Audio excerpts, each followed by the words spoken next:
Hey everyone, so I just wanted to give some instructions here really quick about the greenhouse effect videos sheet that we've got here.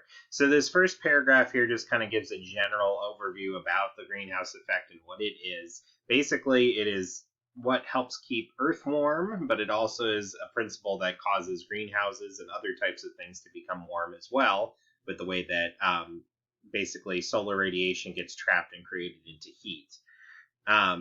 Basically, there are two different video clips and then some questions that follow that are related to each of the clips. So here's the first link to the first clip there.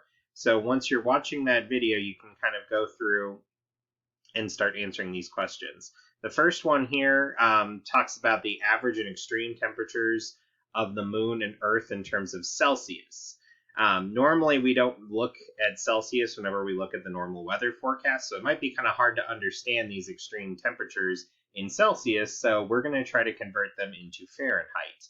This website here will help you with looking at them in Fahrenheit. So this website is from the Old Farmer's Almanac.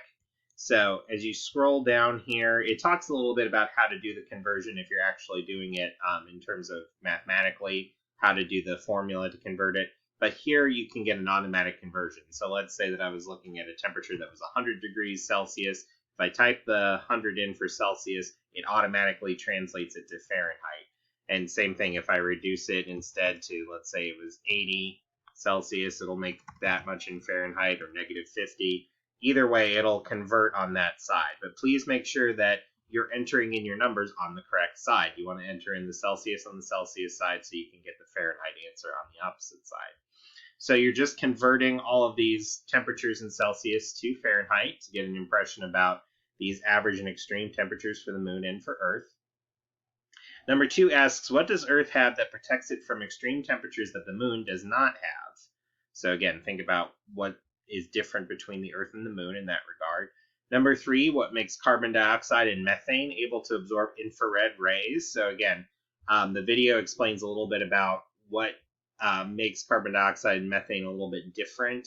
So listen in for what helps them absorb infrared rays. Number 4, most of our atmosphere is filled with gas molecules that do not absorb infrared rays well. What are the 2 gases that make up most of our atmosphere? So there's a part in the video where it shows like a physical graphic in terms of like a rectangle. And it's trying to show like a graph of which gases are more common in our atmosphere and which ones are more rare.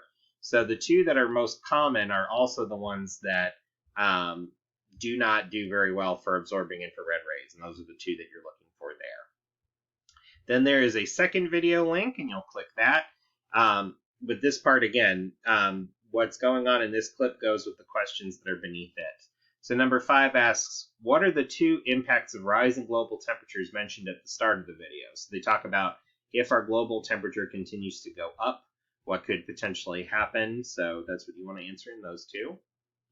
And then down here we've got another table. The greenhouse effect not only explains why greenhouses and the Earth stay warm, but also how cars become warm on the inside during a sunny day. Fill out the following chart to complete how the greenhouse effect works on all 3. So you've got greenhouse, the Earth, and car for all of your columns here. So the first part asks, what transparent part allows sunlight to enter and keeps some heat trapped? So for each one, think about what component is transparent that allows sunlight inside of the system. And then for this part, what absorbs the sunlight and changes it to heat energy? So again, there's something inside a treehouse, on the surface of the Earth, or inside of a car that's going to absorb that sunlight and change it into heat. Think about what would be the things that would start to heat up, maybe things that are darker in color, because again, a darker coloration can absorb more of that sunlight and convert it into heat. So think about what objects are starting to absorb that and change it into heat energy. And then 7, the video says that when humans add pollution to the atmosphere, it is like a greenhouse where the glass is too thick. What effect does pollution have on global temperatures? So again, think about we as human beings, if we're adding to these greenhouse gases, what is the effect on global temperatures? What's the connection between the 2? So I hope that this assignment makes sense. Again, it's just looking over 2 very short video clips. They are not very long. So as you're going through this, it should make sense. But if you do have any questions about it, please feel free to call me, email me, or you can hop in to our Zoom meetings for our science department every Monday through Friday, 9:30 a.m. to 10:30